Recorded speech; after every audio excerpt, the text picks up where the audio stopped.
G'day, Aussie Gridiron fans. Welcome back to the G'day Gridiron podcast, an NFL podcast with an Australian twist, brought to you by the Aussie Gridiron Network. We're back for episode 3 of our draft preview, countdown to the draft month. We are, at this point where you are listening to this, will be 9 days from the 2026 NFL draft, which means we are literally only about 6 days from the 2026 G'day Gridiron Draft-a-Palooza episode. So we'll be bringing you this particular episode this week and then another before that Draft-a-Palooza episode. I've got Brad and Nick in the house. We're going to have a guest on in just a minute. I've already said it before. It's Talor, who's going to be coming on to give us a whole heap of fantasy, hopefully relevant stuff in our Fantasy Frenzy episode. We'll just see how that goes. We don't need an update from 1998 fantasy. No. Yes, hopefully it's relevant. But before we get to that, Nick, I'm going to skip over you today because, Brad, you've been doing something incredibly interesting this week. You got the call up, in fact, to call the AFA, American Football Australia, Junior Tackle Nationals. You've been on the mic, mate. I have. It's going back to the roots. So it's been a couple years since I've announced a game. Thanks, mate. It's been a blast actually. So I got invited to do the like you said, the under-18s tackle national tournament, and you can tell my voice is still recovering from that. So we had 3 games on Sunday. Gonna have 3 games tomorrow, which will already be played by the people the time they see this, and then 3 games on Saturday to kind of crown a champion. But it's been fantastic. We've got 4 states. Got Victoria, New South Wales, South Australia, and Queensland all representing, brought teams. So it is a dynamic. It's great to see the young guys just getting out there and getting after it, and people supporting it in general. So it's anytime tackle football is being played, it's a plus, and I'm glad to be a part of it. 100%, Brad. I could not agree more. There have been some great calls so far, mate. You've been doing bloody awesome. The coverage is amazing. The coverage that AFA have put together is unbelievable. It's all free on YouTube, by the way. If you go to the American Football Australia YouTube page, you can see all of these games free, live and free, in fact, if you wanted to. But certainly you can watch them back as well and watch all the awesome highlights. There's been some pretty cool touchdowns that I've seen. There was an absolute bomb in, I think, what was it, the SA New South Wales game? Was that the one? The second game you had, Brad, the other day? Yep. Yeah, so SA played really well. Their quarterback had plenty of time, and he was able to deliver. So, no, you're right. And just considering a lot of these guys have not played for an extended period of time, it's the quality. There definitely some athletes out there. Australia's got really good athletes. So if we can just build the pipeline and get these guys playing more and more, the sky's the limit in terms of athletic ability. They can hang. So it's pretty exciting to see what's coming down the pipe. Yeah, well, the way the SA 18s are playing, Nick might be out of a job yet. That's good. We need some competition. We need more guys. The more the better. Put me in retirement. I'll coach. But yes, we absolutely do. Great time for it as well. Of course, the NFL guys have been down here in and around Melbourne doing a lot of promo for the Rams 49ers game, which will kick off this year in week 1. Ticket sales went unbelievably well, as we all knew that they would. Well, everybody except for Mad Dog Russo, who's definitely thought no one would watch it. But yeah, so it's been going unreal. We've seen a lot of press, a lot of sort of stuff in the social media from Roger Goodall as well. That's been great to do a lot of reshares. So if you haven't liked any of our social medias yet, then please do at G'day Gridiron everywhere, or Linktree/Aussie Gridiron Network. Let's bring in none other than Talor Goodall from now the Aussie Supercoach. I can't even get it. Aussie NFL Supercoach show? No. What is it, Taylor? You got to hit me up because I keep getting it wrong. Yeah, well, technically it's just the Aussie NFL Supercoach show, but it's going to have two different shows within it. So it's basically going to have the Supercoach Halfer, which is the Supercoach Classic show, and then we're going to have the Supercoach Draft show. So it's almost like a show within a show within a show, mate. But look, tonight, Ian, looks like an absolute sausage fest tonight here, boys. So that's absolutely great to be on a sausage fest. I'm just glad that Matty C is in here because he's an absolute pest. Let's go. It's been so long since I've had a Taylor rhyme. And I didn't expect you were going to bring one. I had the rhyme set up, and then I realised I was going away from it, so I had to tie back the sausage fest to bring it back to fest. That's what I do. The sausages and bring it back. And that's what I do best. Ian. So, Absolutely. Three-pronged rhyme. The sausage fest. It's been too long. It has been too long. It has been absolutely too long, Taylor. And considering we're getting the full professional Talor Goodall setup now, I know. we've got an actual camera, not just some random picture of a rando NFL player or some meme that Taylor's made up during the day. Yeah, I apparently do exist and have a face, so that's good. Although, it doesn't mean I won't stop bringing my amazing puns and my amazing names that I bring. Although I'm just Talor Goodall tonight. Expect me to bring the goods when the season starts, mate. No, I 100% expect that. I don't think that'll have to change. I don't think Matty would let you change that. No, I mean I don't listen to that wanker anyway. But we'll let him think that he controls stuff. He's gonna love hearing this when he's on holidays. All right, Taylor, we didn't bring you here for just a good time. What? We brought you here to drain your brain. Whoa. I heard Brad talking about pipes before. You're talking about draining me. What's going on? Sausage fest, the whole 9 yards. I am the man with the golden pipe. How about a nice big stinky information dump then? How about that? Yeah, that seems more normal. No, let's stick with the pipe. Well, that's what Brad said. This is our Fantasy Frenzy episode. Tay, you're going to give us some info on a few fantasy relevant rookies in this year's draft. So essentially the ultimate fantasy landing spots for a few of these rookies. And where might be the best thing for them to be. Of course, the fantasy world, Tay, it's a long way off, isn't it? But dynasties, they're year round. So this is where the rubber meets the road at the moment, isn't it? Yeah, look, for tonight, we're probably not delving so much into redraft for this upcoming season. A lot of these guys, it's just going to be about where you're taking them in your dynasty rookie drafts and trying to, sift through the weeds and trying to work out I've got the 104 or the 105 in my rookie draft and what can I use to say a pick between 3 wide receivers and 2 running backs and what direction I'm going to go. So this is really just taking a really, really early look at the guys that, I think could have fantasy relevance in maybe year 2, year 3, year 4, and maybe could even flash in year 1. So, like I said, this isn't about, relevance straight away. We all know rookies can take a lot of time. I know there's been some that have actually flashed a lot earlier than we thought they would recently. But in general, this is just more looking at from a longer term play and a longer term sort of look at these guys. And, again, like I always say, if they don't hit in the first 8 weeks of their rookie season, please don't give up on them because, it definitely takes some time to get, sort of comfortable in the NFL. Yeah, 100%, mate. All right, do you want to kick us off with a couple of guys that you've been looking at, and then I believe the boys have got or Brad will for sure. I know I've got a couple of guys that we've sort of been mulling over or thinking about as well.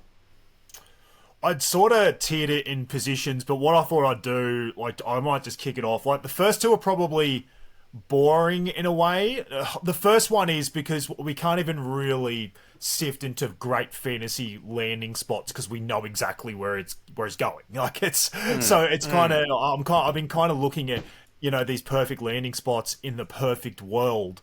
for some of these guys. But if you basically know exactly where they're going in the draft, it's kind of silly even bothering. So obviously, I was just going to start with Fernando Mendoza. He's the clear leader in the clubhouse at the quarterback position for rookies this year.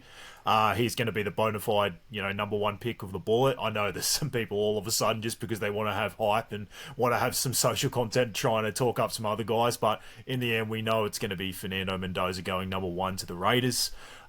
Look, for fantasy, I don't think he's going to be a redraft asset initially, because, they've brought Kirk Cousins into this team that I believe they're going to start him from day one. They're going to use him as a bit of a bridge for Fernando Mendoza. And, we all know about the offensive line problems of the Raiders. They're going to have to do a lot to try and fix that in the next couple of years. They've brought over, a very good coach that's just come off an OC win in the Super Bowl. So, Clint Coombs, I think, is going to do wonders for this team, but I think it's going to take time. So I think they've done the right thing by sort of, having a bridge quarterback there in Kirk.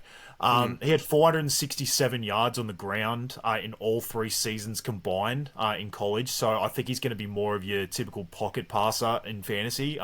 That's not to say, he did build up to 200 plus in his 3rd season. So there is, I guess, the ability for him to rush a bit more in the NFL. But I think in general, you're going to see him being more of that, prototypical pocket passer. So that could hurt him in terms of his ceiling in fantasy. So this probably isn't this guy that I'm looking at as, I'm throwing all my chips in for him in fantasy, even in Dynasty, because there's a chance he has, a Derek Carr, Matt Ryan sort of style career, which honestly, if you're just looking at this from a non-fantasy lens, that's fine. It's actually a pretty good career. But for fantasy, it's not really amazing. So, I'm not looking at him as a bona fide fantasy stud, but I am looking at him as someone that could really turn the Raiders around in real NFL. Yeah, I guess we've been already been copying him, and a lot of people have been, to Kirk Cousins, and not just because Cousins is going to be there. I think that would please Matty C immensely, because you would have the lettuce sandwich would continue. And I think when you talk about the way he's confident he could be as a fantasy relevant player, if he is Kirk Cousins as a fantasy relevant player, that's a pretty decent career for everybody, because Cousins has forever been a your top 10 to 15 quarterback. Oh, 100%. And honestly, when you're looking at the rushing baseline, it's just about ceiling. It's not to say that Mendoza can't have some very, very good outlier seasons. We don't really see Joe Burrow run much, but how many times has he finished in the top 5 in fantasy? Again, it's not to say that he can't be relevant. It's more about straight away, I don't see relevance really at all, because obviously it takes time for most quarterbacks anyway. And we know he's probably not going to start week 1 anyway.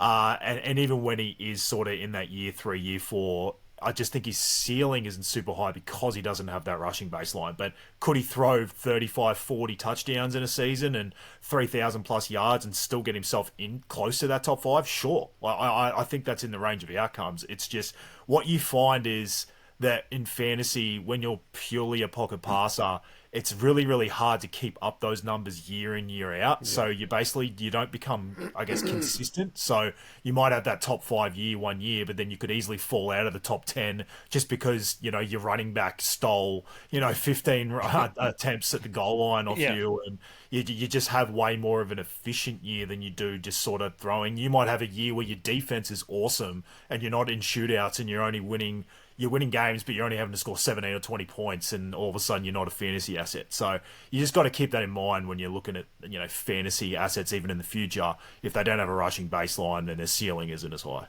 Yeah. Have you got a more of a sort of a weapon or a skill position player for us as well?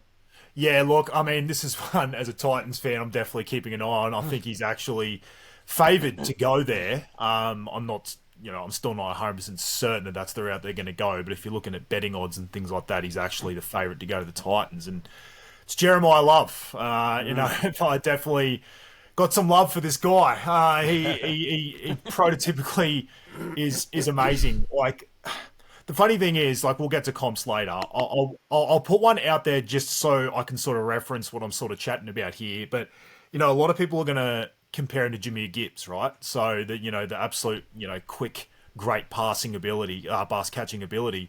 But the funny thing is, he's as fast as Jimmy Gibbs. They actually ran an exact same 40. They were 4.36. And they were also both very good pass catchers, I've already mentioned. But he's a lot bigger than Gibbs. Like, he basically can handle a workload probably even better than he is. Not guaranteeing that he's going to be better than Jimmy Gibbs, but when you're just looking at it from that side of things, he's actually built to be a 3-down back better than Jimmy Gibbs probably is. So it's actually amazing that he has that big playability, and he has, I guess, the first 2-down role as well set up. So the good thing for fantasy is, like, it's all about volume and it's all about situation, right? You can be the best running back in the league, but if you get stuck behind someone else and you're just being used as a bruiser or something like that, it doesn't matter how good you are, you're probably not going to be fantasy relevant. But whoever's taking this guy is going to be taking him in the top 10. So, like, he has just got the draft capital coming out his asshole. So they're going to use him up. And the thing is, I was having to think about this, like, earlier, probably last week. Like, for a while there was a big faux pas to take a running back this early, because I just think that people were looking at the, positional scarcity and just thinking you could just pick up a guy for $2 million off the free agency list and probably get a lot of the production out of it. But I think teams are turning the other way now, especially at top-end talent like this. Like, there are a lot of reparable, like, social media and just people in the industry literally saying that this guy is the best player, not the best running back, the best overall player in this draft. And if you can get a guy like that and you get 5 years of paying him almost nothing, it actually gives you, I guess, the ability to then spend all your money elsewhere. But you've got that guy that can basically, who can be a slot receiver and almost take up 2 positions in your offense, being, a good receiver and a great running back. So, I can see why a team like the Titans are interested in him, because yes, I know you've got your Tony Pollards and your other guys that are there at the moment. Tajay Spears, sorry, I even forgot his name. Sorry, mate. He's already missing. He's missing an ace. He's missing an ACL, and he's missing my heart apparently. I'm sorry for rambling, but yeah, I just think in the end, like, a team that's trying to rebuild and a team that has literally spent all their money on the defensive side in free agency, I think they're probably looking at a guy like this that, yes, it's high draft capital, but they don't have to pay him much. So this is a way to actually kickstart their offense without having to go spend a bunch of money on the offense. So for a team like that trying to turn things around, I think it's great. He had 1,372 yards on the ground, 280 yards in the air last year. So, yeah, I just think for a team, I know technically we're doing, team comps and player comps. I'm sort of like shitting on all of them at the moment, but yeah, I think a team like the Titans at 4, or even the Commanders at 7 would probably use him. Well, and then to me, it just makes sense that they would take him simply because it will help Cam Ward as well, the quarterback, because they have to have that running game. And it helps Love having, even though Ward's a funny one, right? Like, I do think he's going to run more this year, especially with Daboll as the OC. Like, you've seen with Daboll, he took, took Josh Allen, and even though Josh Allen's a genetic freak, I'm not trying to compare anyone to him. But the way he sort of ran things was to try and get Josh out and run a bit more, and that's exactly what he did with Jackson Dart to his own, he basically how's that worked out? Yeah, he's basically was happy to put him in the hospital every single game by getting him out and running. But yeah, in the end, like, I think Daboll's going to use a lot of that, and apparently I'd heard, and a lot of people had, that he was super keen on Cam Ward last year when he was the head coach of the Giants and tried to trade up to get him.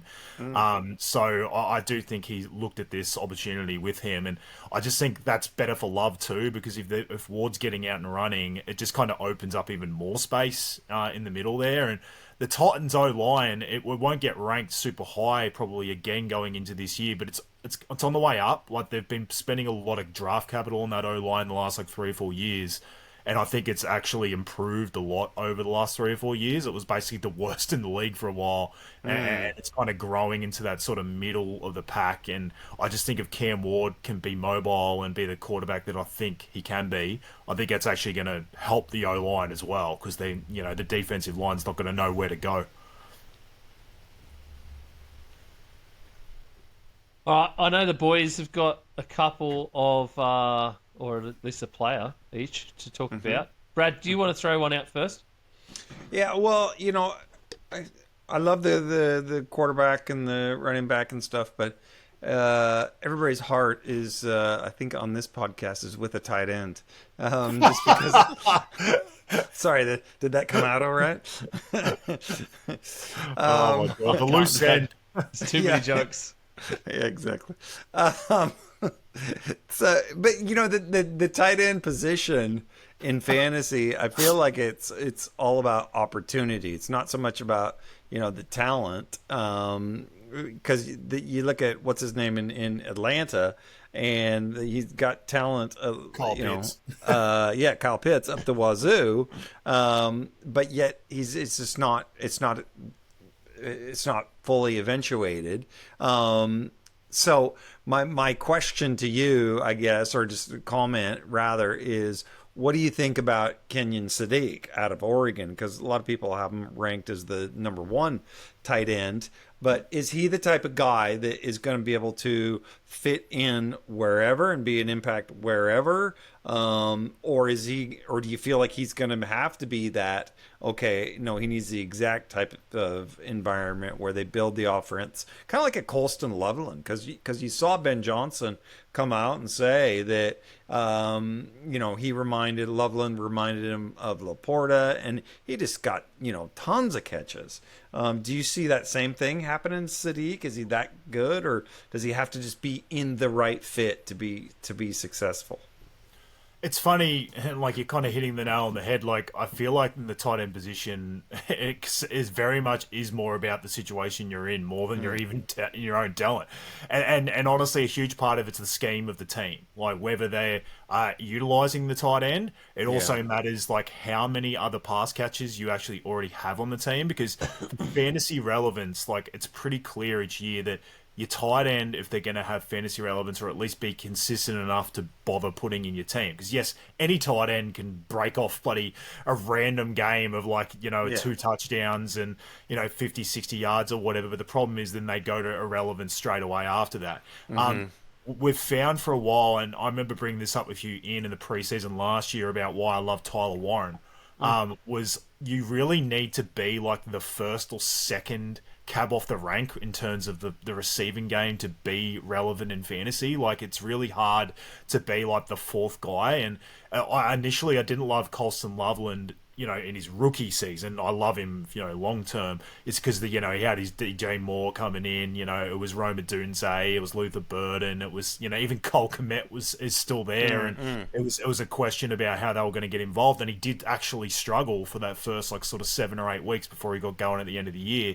So what generally happens, you see with the tight ends, is they start to flash later in the year, but they very rarely as a rookie have relevance straight away unless they are that sort of bona fide star like Tyler Warren. And even him, if he was in a different situation where he was the third or fourth option in the team, he probably wouldn't have flashed like he did at the Colts last year. Like it probably would have taken more time. So it can be a hard one, the tight end, because it very much is about landing spot. Like, it's hard to sort of say right now that I think that he's guaranteed to have a good career or whatever, because it really is about where he lands. But he's 6'3", 240 pounds. He had 560 yards, and it was good to see that progression. He sort of each year got a bit better. He seems like an absolute athletic freak, but I guess with the tight end position, a lot of guys come in like that, and they just don't hit and they don't end up in good positions. So yeah, this will be one that I'm very, very happy to watch, because I think all the the numbers are there and all the athletic profiles are there. It's just about what team does he end up and who is he behind in the pecking order in the receiving game. Yeah, no, that makes perfect sense. Nick, have you got a guy? I do. We've spoken about a little bit earlier, we've got the golfing talent between, maybe the first tight end that's being selected and then the next, and then, the first QB and then the next. So there's a few positions like that. At running back, we obviously spoke about Jeremiah Love, and potentially the number 2 guy that could be taken off the board is actually, the guy that was actually on the same team as him, who was actually taking a lot of the third down situations in Jadarian Price. So they had the setup where it's a bit like the Lions, where they had Jeremiah Love as sort of the Jahmyr Gibbs role and Price is sort of like that Monty role, where it's the third down back. because he's got that bigger sort of presence and everything. He sort of really came out this year. It looked like from watching Notre Dame games a few times where he was a little bit better this year compared to when they had the championship run last season. But obviously his special teams came into it as well. So for a player like that, I've seen him sort of linked to potentially sliding into the end of that first round with Seattle. With obviously Kubiak going now, because they don't necessarily have that system anymore, and we don't sort of know what Sam Darnold would look like. They've still got that offensive line and everything. Do you think that him going to Seattle to be, Kenneth Walker's replacement? We know Charbonnet's injured as well, but do you think he would be that would be enough for Seattle to be able to carry the load? Would that be a good fit for him in Seattle? I'll give something away. If we were to do landing spots for like almost every one, preferred landing spots for almost all these guys, I think I'd have Seattle at the top of the list for all of them. Like, just because, yes, I know Coobs is gone, and he had an awesome scheme. And if you actually went into last year, Seattle didn't actually have a good offensive line on paper, so he actually had to do a lot with that to actually create a good situation. But I guess the whole team, sometimes it's funny, right? Like, I always look at offensive line ranks and stuff like that for fantasy, but even just for real NFL, like sometimes good RB situations just follow good situations of the entire team. Like, it's like, if Seattle's got a great offense, they've got JSN humming, and, Darnold's playing way better than anyone expected, and they're just in the red zone a lot. It kind of, you can almost throw everything else out the window in a way. It's just like they've got so many opportunities. You saw Charbonnet just absolutely eat in the red zone, and honestly, Kenneth Walker did a lot between the 20s. He absolutely dominated as soon as the playoffs, but, he actually had a pretty decent season, but, didn't have the ceiling because of the no touchdowns. To answer your question about Jadarian Price, yeah, he honestly looks like the second best running back in the rookie ranks, which is kind of amazing given he was on the same team. He looks like you said, a bit of a bruiser. He's very efficient, 6 yards per carry over his entire career. So he kind of was consistent all three seasons. Like, he was like 6.0, 6.2, 5.8. Like, he was very, very good in that aspect. I do worry sometimes, though, like when you bring a guy that's just efficiency based into the league, it's like, well, if he's not used to being a workhorse, and then all of a sudden, if he doesn't have the efficiency because he's not going against 18, 19-year-olds, it's like, then what happens when he's not running for 6 yards a carry? He doesn't really have another bow to him. So it's like he didn't seem to be... He was explosive, and he has very good vision between the tackles, so I'm not saying that's going to happen. I'm just saying, like, if all of a sudden he's getting stopped for 3.5, he doesn't have the explosive, like, pass-catching ability to sort of be relevant, not only for fantasy, but for the actual NFL team he's on anyway. So that concerns me a little bit, but I'd still be taking him second off the board in the running back position, because to me, he's got the most explosiveness outside of his teammate in Love. He's a funny kind of player because of the Love situation. It's because, like, he didn't always get a lot of carries in every single game. There's some games where he got an immense amount of the workload, because there was a couple there where Love had like 180 yards on 6 carries and he just went and sat out, and then Jadarian came in, and that's where he ate after that. But he reminded me a bit of Raheem Mostert. The way he'd sort of come in and hit. I don't think he's got quite the speed of him. He is quite quick, but Raheem Mostert was obviously an absolute burner. But, he reminded me of that way of, like, if he's going to have fantasy relevance, it probably is going to come in massive, explosive plays like him. So, if you believe that Raheem Mostert won you a title and you actually felt like he was a good fantasy asset over his career, then great, go for him. But yeah, I do think there's concerns there, but at the same time, like, in this class, I do believe he is the second best running back for fantasy. Tay, it wouldn't be a question from me unless I asked you about a tight end. And it's funny that Brad already brought up a tight end. I really didn't want to make this a tight end show, but I love how... I'm sorry, but I do love, like, it is an amazing wide receiver class, and it's just like, let's get back to the tight ends. This is where we're at. I got a special kind of tight end to ask about, though. Doesn't everybody? and I guess you'll get why when I ask about who it is. It's a guy who actually played quarterback for a couple of seasons at Texas A&M before ending up at New Mexico State, and then he's now coming out at Vanderbilt. And it is Eli Stowers, who is actually one of the top 2 or 3 tight ends in this rookie draft. And the reason I'm kind of in love with him a bit is people are talking about him like he could be the next Taysom Hill.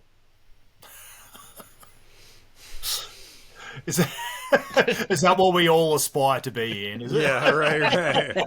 You know how I've got this love for tight ends, and you get a tight end who can play quarterback. Is that actually what Taysom is, though? That's the question. Well, we don't know. Yeah. If this wasn't strictly a fantasy show, would be talking about the fact that I could see that Sean Payton might be high on this bloke because he might have those starry Taysom Hill eyes back on. And just be going, the Broncos could use a really good tight end who could also throw the ball as a quarterback. Do you know, it's so funny. I don't know why I even went to the depths of looking at Eli Stowers, to be honest. I mean, there was a part of me that felt like you might ask about him. But I was kind of looking at his profile, and my first thought, if we were to do the landing spots and stuff, actually was the Broncos as well. Because I was kind of looking at him as that Evan Engram sort of type, but Evan Engram, they're looking at him as this joker, a wild card, or whatever they were calling in the Peyton offense. And I wondered if he actually had it, because one person he actually reminds me a bit of, he's a little bit shorter than him, but it's Jimmy Graham. Because he has massive vertical leap. The way I was kind of looking at Stowers' profile was more like a basketball player, more so than an actual NFL player. He's got an enormous vertical leap. He's got a 4.51 40, which is pretty damn good for a tight end. 6'3", 239. So he's got the size. I think Jimmy Graham was more like 6'6", I think. So that's why he was able to just dominate people in the air like that. But with that vertical leap, honestly, the 3 inches probably wouldn't matter. So, and that's what my wife says. So, anyway, but yeah, very, very explosive. Like I said to Brad before, that with tight ends, again, it's just all about landing spot. It's so hard. They're all, they're all athletic. They're all explosive. They're all guys that in their own hometowns would be the best athlete anyone's ever seen. But, all of a sudden you've got to be put in a position where you're a chance at being that in that top 2, in terms of the your receiving rankings, I guess, in your team. Otherwise, it's just hard to be fantasy relevant. Yep. It's funny looking at his stats, actually, on somewhere like ESPN, because they don't know what to do with the 2021-22 season at Texas. Because they just don't list it. You look at his stats and you would think that he's only been on a team since 2023 because they just don't list the quarterback seasons. But he was actually a pretty handy quarterback at Texas, even though he was the second or third string. But yeah. I imagine him just leaping over defensive ends like that. He's got that massive vertical leap, just dunking that shit. All right, Tay, have you got anyone else for us that you dug up? That's not a tight end. Is there any positions outside of one running back? Oh, sorry, we did 2 running backs. I'll go to wide receiver eventually. Okay, let's go there because I love it. To be honest, I think that's where the most fantasy relevancy is in the rookie class this year. Yeah. Some very, very good looking talent. It's a funny one. I kind of looked at the top end of it, and a lot. There's differences, but a lot of them are kind of the same a little bit. But I'll start with Carnell Tate at Ohio State. A huge thing for me was he had no drops in his last season. He had 1. And do you know what makes that stat even more crazy? Is he's a contested catch guy. He's not there getting easy dump offs. He's getting really, really tough stuff. He had a 17.3 yards per reception. That's not like he's just going and getting these tiny little running back style dump offs. He is actually out there running deep routes and making massive contested catches. I cannot believe he doesn't have any drops. It is amazing. It's like he's got fucking horse semen on his fucking hands. It's just sticking. He ran a 4.53 40. He honestly looks the absolute goods to me. And Do you know, I was going to sort of just talk about a landing spot that I really, really was keen on for him. And this one kind of seemed, I think I was more keen on this landing spot for him over any other landing spot for any other player. I really feel like, I don't think this could happen unless there was a trade up, or definitely can't because he's going to go too high. I reckon the Pats should go get him. I honestly think that this would be perfect for Drake May. I honestly think with his contested catchability, his deep route running, I honestly think that Drake May would be the perfect fit for him. Like I said, he had 875 yards, but I kind of felt like they were almost not using him close enough to the line of scrimmage enough last year. Like it was almost like I said, the 17.3 yards per reception. It's like they were kind of using him deep too much. But the good thing about, like we all know about Drake May, is if they used him in that way, like honestly, that he could lead the fucking league in touchdowns. I reckon, like long touchdowns. This would be like fucking Brady and Randy Moss, like shit. Like and if he's catching everything, we all know how good May is with his deep ball. Like if he's putting it anywhere near his radius and he's bringing in everything, I think this could be like where fantasy relevance could come straight away for him. You're obviously needing him basically to be the one to have fantasy relevance straight away. So that was my initial team that I hope he went to because, there's not really anyone in front of him there. And I just think the connection with May would be perfect. Yeah. Unreal, mate. Perfect. Yeah. Anyone else? Go for it. Now's the time. If you've got someone else, but otherwise we can. That's a great bit of info. Like I said, I find Tate the most interesting one and the one that I think could pop the most because they're all kind of good in terms of like I've seen a lot of stats around like pretty much the top four guys. They don't really drop many passes. They're all like really good like that. They're great route runners. They're obviously they're catching everything. They can be used close to the line of scrimmage, but they can also get out. They're all kind of doing the same. But he was the one that just to me screamed like he had like the biggest playability, and that's why I thought like going to Drake May, would be like the best sort of fit. I put down Makai Lemon from USC. He had the best production last year at 1,156 yards, and he runs a 4.43 40. Jeez, I couldn't get those level fucking numbers out.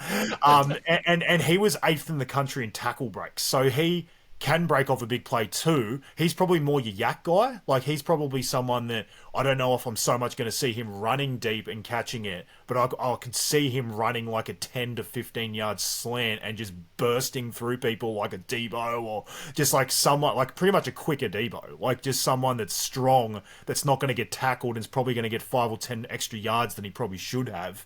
And honestly, I think he would be the perfect sort of again, this isn't a good fantasy landing spot for year one, but I think if he went to the Rams and was basically the successor to Devontae Adams, I think that would work quite well.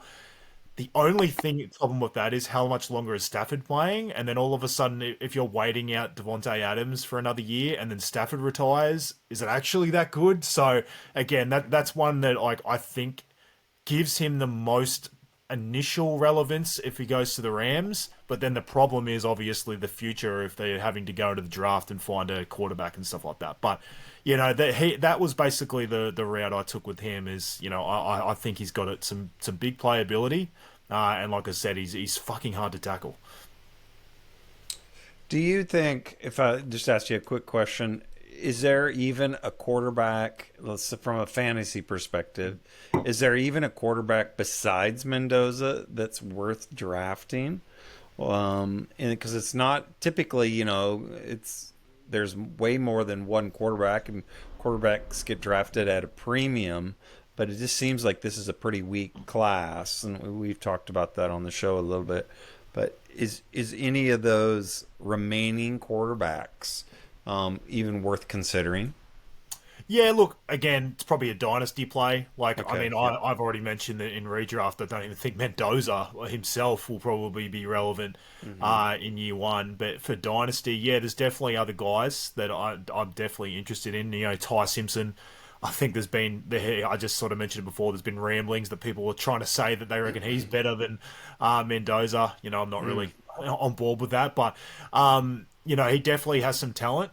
He kind of reminds me of kind of more like Brock Purdy molds, which Okay. I know like if you're looking at it in a nutshell, like that's probably not the best comp because like you're looking at a Mr. Irrelevant like in the 7th round. So if you're saying like it's more like I think what he is now is like what Purdy's kind of become, if that makes sense. Yep. I don't see like this enormous upside for Ty Simpson, and like obviously bringing it back to fantasy, he runs even less than Mendoza. Like he had like half the rushing yards as Mendoza did. So it's again he's going to be another one that's going to be a one that's going to have an outlier touchdown or yards season to be relevant in fantasy. But I do think like someone's probably going to take him in that end of the first round. I think whether it's in a trade up, your teams like Cardinals, I think he's the perfect guy to sit behind someone else. Your Cardinals sort of sitting behind Beef Brisket. You could even look like Dolphins sitting behind. It's hard with Malik Willis. They signed him for 3 years, so that's probably not the best one. Maybe the Rams. Maybe the Rams do something and go up, and they sit behind Matt Stafford. It's something like that. I don't see relevance for a little while, but I do think there could be relevance later. I had another one like Nussmeier from the. I don't even know if I'm saying that correctly, but from LSU, he's an interesting one because I think a lot of people are going to look at his production in his last season, but it was kind of injury riddled, and I kind of looked more at the stats from his second last year, which were actually quite productive. So I think if one was going to be a surprise, it might be him because I think he's going to go lower than Simpson, obviously lower than Mendoza. Yep. So he's going to be probably third off, and he could be in the second round, and that's where people are just assuming there's going to be no relevance. But yeah, I think if one was going to pop and it'd be like a bit of a surprise, I think he could be a better pocket passer than Simpson. So yeah, look, it's hard because again it's about situation and blah blah blah. But yeah, I think he's got the production profile to turn around in the NFL. But again, for fantasy, especially in redraft, it's a deeper sort of dynasty play in 2 quarterback leagues and super flexes for sure. Cool. All right, thanks, Tay. That's a fantastic amount of information. Unbelievable. And I hope that actually brings some info to people that might be looking at their dynasty drafts after the 2026 NFL draft takes off. Of course, so you'd be sort of looking at your dynasties in all kinds of ways. I had on the schedule just to do some fun sort of player comps. Tay's given us a ton of player comps. Too many already. No, that's okay, Tay. It's not a big deal. Funny, actually, you mentioned in that Ty Simpson one, Brock Purdy. The other comp that I had seen around for Ty Simpson was actually Alex Smith, and I don't know whether you want either of those comps, to be honest, as a player. That's always the funniest thing when you see people the injuries to guys that were pretty much not fantasy relevant at all, or like they just had like sort of semi decent careers. It's like at least shoot for semi the moon, like at least shoot for the atmosphere, right? So I just thought if the boys, because we've had a heap already, are there any other interesting / funny ones you came across, Brad and Nick, or that you want to sort of just throw out there in terms of comps? They can be fantasy related. They can be just normal, sort of everyday vanilla NFL related if you want. I can start you off with an interesting one if you want. Yeah, please do. So I was looking down the wide receivers and a few comps out there that were for some wide receivers. Jordan Tyson out of Arizona State. A couple of comps that people gave for him were Stephon Diggs and Calvin Ridley. Now, the thing that stuck out to me there was they're two blokes that haven't really had the best track record sort of outside of or around an NFL game. In an NFL game, great players. But two guys that can be a little bit of a problem, especially in a locker room, so, especially Diggs. I don't know whether comping someone again to someone like that is a great thing. And the other, I was just going to say, I had one for Tyson myself. I actually had Devontae Adams, and it was like very specific to his route running. Like, everything, that like his route tree was insane. Like, it was one of those they always talk about making someone miss in a phone booth. It's like he could make guys miss within that 5 yards from scrimmage. Like, he was just so good at getting open. So I think there's a fairly shared thread there amongst those other guys too, with Diggs and Ridley and Adams as well. It's the separation. It's that sort of sudden movement in a route. That way that it runs sort of being versatile inside out. But I just thought it was funny in terms of the guys. Because you throw Devontae Adams, you're like, yeah, okay, Devontae Adams. But again, you go back to that Ty Simpson thing with Alex Smith that we talked about and Brock Purdy. But, it's when you go, Stephon Diggs, do you really want to be Stephon Diggs at this point? Yeah. Brad, have you got anything interesting that you sort of came across? No, I felt like they were all pretty vanilla. The one that I thought was somewhat interesting, I did come across, was Mendoza's comp, and I heard a lot of people saying Sam Darnold. And, Darnold was, this is what Seattle's been his fourth team, his fifth team. So it's come up all right. But do you remember when everybody thought Darnold was an absolute bust? You want to know something funnier then, Brad? The ones I came across for Mendoza was actually Daniel Jones. So we're just going Vikings quarterbacks now. Yeah, right. Right. Yeah. At a high, or on the optimistic end, as this one page put it, was Matt Ryan. Okay. And I'm like, okay, well, that's a better comp. Yeah, I could see Matt Ryan. I mean, if Kyle Shanahan would have called a better game, he'd be a Super Bowl winner. But yeah, okay, I can handle that. But I just think, really, do you want to be Darnold? He's won a tight end, but he had a perfect situation there, and I wouldn't want to have gone through all the crap that he had to go through. No. Nick? A funny one I came across actually, talent-wise is probably good, but in terms of the behavioural stuff, obviously a bit similar to yours, Ian. I hope it's not the same. It was actually with Carnell Tate, and I'd seen somewhere that it was actually compared with George Pickens. And the only thing I want really to happen out of that is that if they actually give that if it's actually correct, I do want to see Carnell Tate do the exact same pose that Pickens did when he got drafted as well in the third round that night. That would be absolutely classic. But obviously you get the production of the player, so obviously really talented. But a guy that's sort of been now with the Cowboys and obviously made a lot of noise in Pittsburgh. Just a weird one, honestly. Yeah, again, I don't know if I'd wish that player arc on anybody. No, not at all. I don't know if I would either. All right, cool. Well, the fun part we are going to do, that we sort of threw out there to Tay, is we're going to do a little bit of a draft. And we're going to do basically build a franchise from these rookies, rookies only, snake draft. And we're going to build a team out of a quarterback, a weapon, so any position, a trench player, and a defensive playmaker. So we got 4 rookies to choose out of those. Boys, how do we choose the order for a snake draft? I think the guest can go first if he wants it.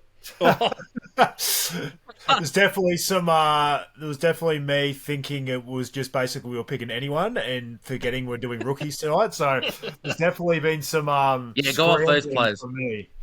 All right, well, Tay, how about this? How about you give us? You know what? I'll still go first. I'm happy to go first. Okay. You give us the rest of the order. You pick the order as the guest. Oh, I got you the whole order. All right. Well, I'll go myself 1. I'll go Nick 2, Brad 3, Ian, you can be the arsehole end. Always him. That's what my mother called me. That's right. I love it. All right. Can do. Tay, on the clock. Who are we taking at 101? Yep, sweet. I'm going to go Jeremiah. I'm going to go Jeremiah Love straight off the bat. Jeremiah Love. Oh, he's taking his weapon. Yeah, I'm taking my weapon. I like the wide receivers and stuff. I kind of think that I like a lot of. I know I'm not picking anyone else, so there's no point leaving them. But I just think Jeremiah Love. Again, I'm thinking probably more the fantasy aspect, given in the fantasy show tonight. And I did think like Mendoza because obviously there aren't that many other quarterbacks. But if I'm thinking fantasy specifically, Love to me is like a complete standout over the rest of them. Mm-hmm. So you guys can look at real NFL, given this is your show. I'll just be the fantasy guy. I love it. All right, so Nick's up All right. next. All right, I'm going from the standpoint of real life. I have to go position scarcity. Fernando Mendoza. You're okay. You okay? You both dicked me over. I was hoping I was going to get a top 2 pick just to take one of those 2 guys. It's been a while since I've had it from both ends, so I don't believe you. This podcast is going downhill very quickly. Oh, jeez. All right, I'm gonna take for my defensive playmaker. Because you win championships with defense, fellas. I'm taking Ruben Bain Jr. out of Miami, edge defender. Ooh, Ruben Bain Jr. Yes. I'm writing these down so one I don't forget. Yep. But that's a hell of a one that I hadn't thought of, Brad. That's my fault for not thinking of that. Anyway. All right. It is at Moo. I'm going to take... I will go position scarcity as well. And I am going to go Ty Simpson for one. And we're snaking this, right? So Yep. So it is back to me. Yep. And then I am going to look... What haven't I looked at lately?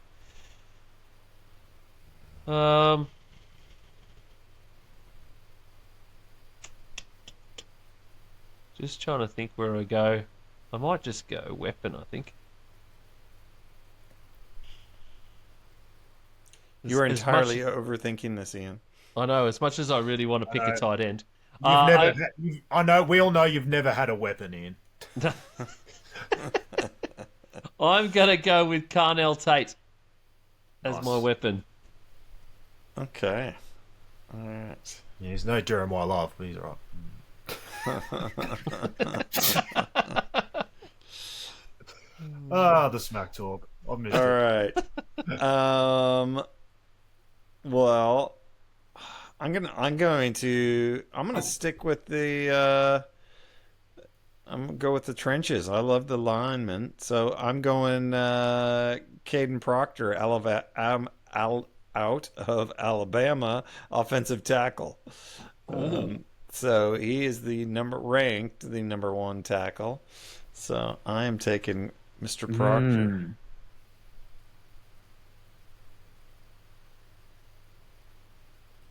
Okay. Let's go. I'm gonna go with my playmaker, Caleb Downs. Okay, not bad.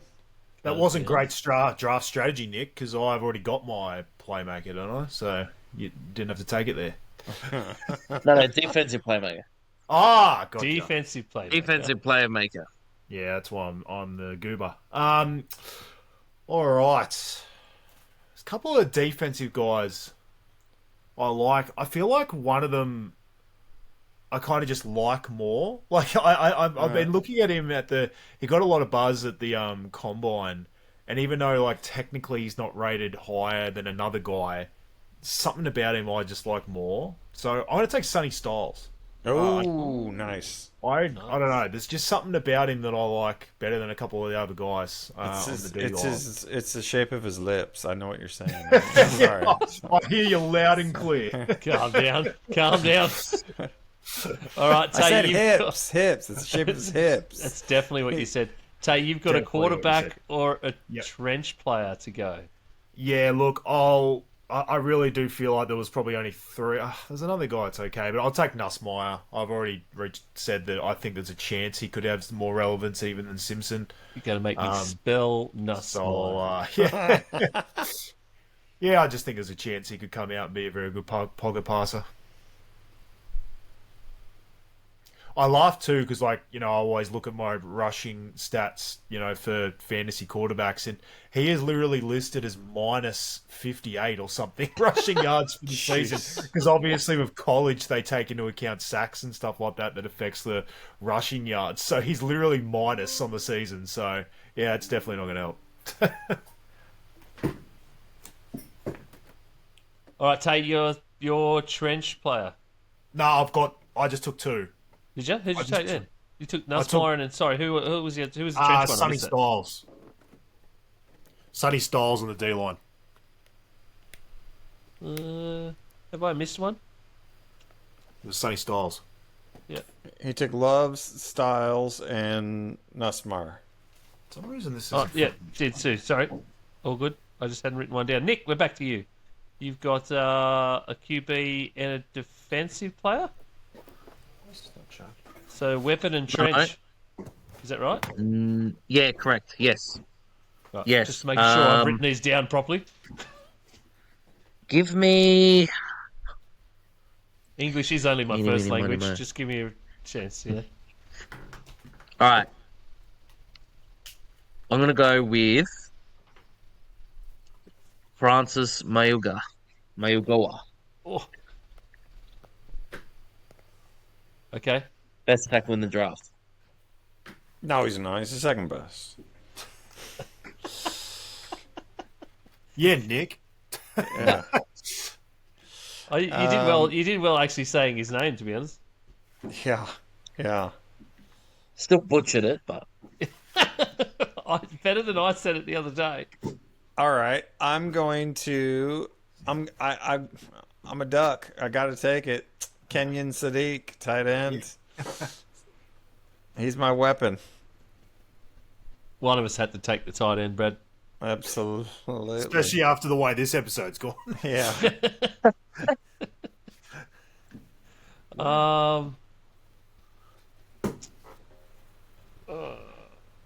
What have I going on with here? I want to look for.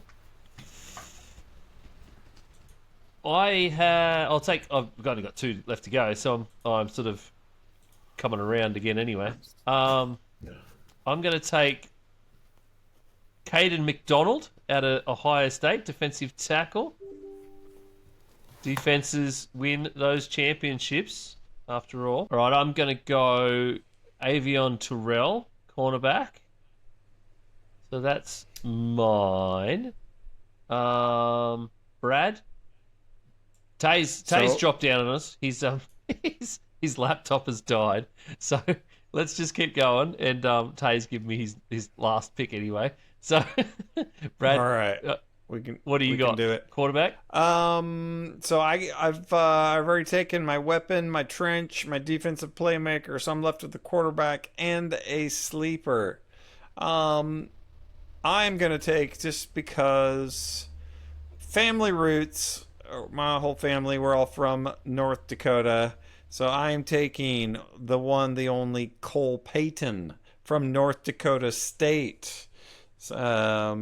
Which they're the perennial winners in the FBS, which is actually a lower division in college football. And he's only played one season there, but he looked good in that one season. So hopefully he can parlay that into a successful NFL career. A little bit more successful than what's his name, who came out of there and went to Philadelphia and then Minnesota and then everywhere else. So yeah, Cole Payton. Cole Payton. Jeez, Brad, I'll tell you what, that's a day 6 pick if I ever heard one. Well, all the other all Mendoza, Simpson, Nussmeier, they're all gone. So I'm going boomer bust, baby. Righto. Nick, you've got a weapon. Weapon. Let's just go with we'll go with Malachi Lemon. Malachi Lemon. Wonderful. What a good pick. Good pick, Nick. Good pick, Nick. There we go. All right, and what's Tay taking? Hey. There he is. Hey, he's here. All right, Tay, you're up next. Oh, I should tell you. I'll tell you. Brad took the most random QB ever. Okay. Easy. He's a day 6 pick. Cole Payton that I had to Google just to fucking figure out what he was. And then Nick took Malachi Lemon. Yep, nice. Okay. So you've got Trench. All right, Tay, you've got Trench and the round that I forgot, which is Sleeper. So that can be literally just anyone. So my trench I had found was I honestly I can't even remember where everyone's taken. Anyone taken Spencer Fano? No. Well, no. Which would be a fantastic pick in the trench. Yeah, that's who I'd sort of seen was getting some buzz. So it's hard, obviously, until you see who's actually taken in the draft, who the actual. Wait, sorry, are you talking about the Miami? Yes, Utah. Oh, Utah. Yeah, Utah. Yep. Right tackle for Utah. There you go. Yep. No, nobody's taking him. Yep. Well, he's a swing tackle, really. Sounds good to me. Nick's researched him heavily. He's an O-lineman. It's my position. It's the most important position. Come on. All right, and give us a sleeper. Give us someone way down the ranks, Nick. Well, that's the hard part. Tate. I wasn't sure, like, because it's written as sleeper, but I wasn't sure if it's just literally anyone we haven't mentioned. So literally anyone that people aren't talking about. I take it more as literally anyone that's not getting mentioned in all the big media, like the top 10. Your top yeah, that's 15 probably guys. So yeah, anybody outside of that, because you could look at your top 100 and just take a wild pick if you wanted to and go from there. The guy I was gonna take is probably still getting like first round buzz. He just hasn't really been mentioned by us at all tonight, so that's who I was thinking of taking. But if I wanted to just stick to the theme tonight, I do have another tight end that wasn't actually mentioned. Beautiful. For whatever reason, I don't even know fully how to pronounce this guy's name. It's like Max Kalari. I have no idea how to actually pronounce it. He's out of Ohio State. Just getting some very, very good buzz. 48 yards last year, 6'5", 243 pounds. He just looked like he was the kind of guy that was prototypical and could be as good as some of the other guys as, chances of breaking out at the tight end position. So he's just one that I'd actually written some stuff about. So I think he fits the mold because God knows where he'll even go in the draft. I think he's a top 5 tight end, but yeah, like I say, who knows where he'll go. Yeah, I just feel like I haven't heard him mentioned really by anyone, so I figured he'd fit the mold. No, absolutely. Brad? All right. What isn't it Nick? Nick. Sorry. Nick. God, I'm bad at this. This is why this is Maddie's game. Nick, sleeper. Sleeper. Actually someone that I think might end up being the second best running back out of this class. Has actually got bold. Quite impressive numbers. Considering Katron Allen out of Penn State.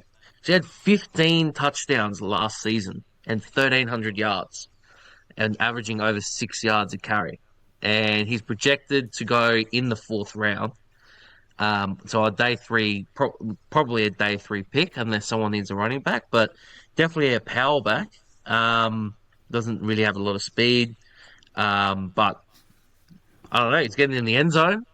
He's racking up a lot How of yards. Still six yards a carry for his size. So how might wild be would someone. that be that the third best running back would not get picked until the third day? Yeah. That just so you only have two running backs taken until the third day. That shows you how devalued the running back position is. Yeah, it does. It's like oh well, yeah.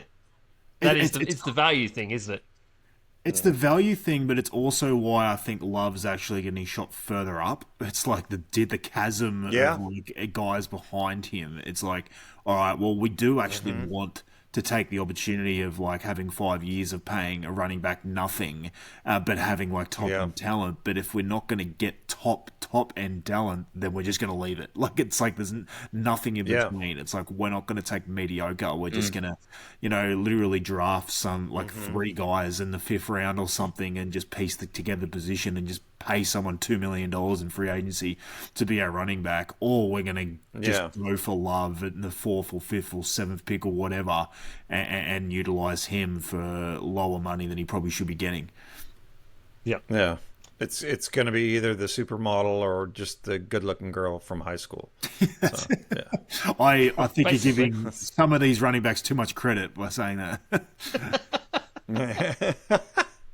All right, Brad, a sleeper. All right. My sleeper. So this young man went to Hutchinson Community College in Kansas. Good Lord. Then he goes to Alabama. Then he goes to Florida State. And then he finishes up last year. So basically he is a gun for hire. But he finishes up at the Oregon Ducks. Malik Benson, wide receiver.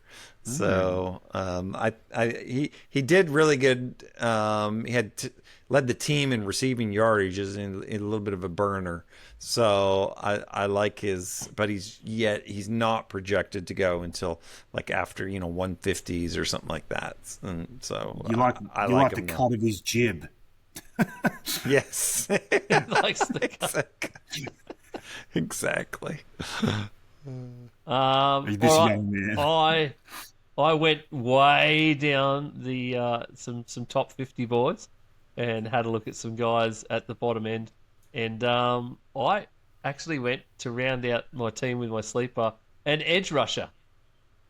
Okay. I went for Malachi Lawrence out of UCF, who is Okay. an edge rusher. I think he's like the third or fourth in terms of edge rushers, maybe even further down. So I went for him as my sleeper. He looks pretty good overall, but a lot of these edge rushers are basically the same these days too. But Malachi Lawrence. Lawrence, I'm not even seeing him on my top 20. I told you I went He's to in the a top deep 50s, sleep. mate. This is a deep sleep. And you give me a hard time about my quarterback. Well, if you go to, let me see, Daniel Jeremiah's top 50, he's number 46. So how about that? Okay. Ooh, snuck in. All right, he's a 6'4" edge out of UCF. He ran a 40 in 4.52. He's got a 40-inch vertical, a 10-10 broad jump. He was first team All Big 12. Led the team with 11 tackles for loss, 7 sacks. Started all 12 games Okay. last season, Well, Brad. So, he's got some pedigree. yep. He's been in Big 12 a lot. So, he's played a lot in Yeah. the Big 12, which is pretty good pedigree. Yep, I'm getting a lot of All right. Rams on that sleep. We are. All right, so there's a completely random draft. You know what? I'm going to leave the drafts up to Matty C from now on because that's probably like one of the how you most. say that, that's like- probably one of. Like that's a You say that compliment. like Yeah, there's well, never been a problem with any of the drafts that Matty C's run. Like, No, it's but been that is endless. easily the most terrible one I've ever run. So I'm going to leave that to Matty from now on. Matty, they're all yours. unless you want me to pinch hit on the fantasy show again at some point, I'm not ever running one. Righto. Anyway, that's a quick fantasy draft, a rookie only fantasy draft, and we just had to do that with Tay. And thanks, Tay, for an awesome bit of info at the top end of the show in our Fantasy Frenzy show on these rookies. Thanks very much for joining us. It's been great, mate. It's been great to hear your voice again. Mate, it's great to be back. Like we sort of, as soon as the season finishes, obviously the fantasy season, but just all of it, like you take a breath and you put a lot of work in during the season, and if anything, you kind of a little bit happy to have a bit of a break, but then a month or two goes past and you actually really start to miss it again. So it's been great to get on with you guys, and I don't always get to chat. Like, I know that a lot of it was still fantasy related, but I don't always get a chance to chat like real proper NFL. It's always sort of fantasy stuff, so it was good to sort of shoot some shit with you guys tonight. So thanks so much for having me, and I can't wait to watch this network go from strength to strength as we head towards the season, especially with the game in Melbourne. Absolutely, mate. Well said. You can find all the links for everybody on the AGN Linktree, which is Linktree/Aussie Gridiron Network. At G'day Gridiron for everything we do. At Aussie NFL Supercoach is the new handle for the fantasy boys for Tay and Matty. As I said, the links are all on the Linktree. Go check it all out. And until later in the week for our fantastic AI mock draft show, which is going to be awesome to go through. Thank you very much, and see you later. See ya. Thank you.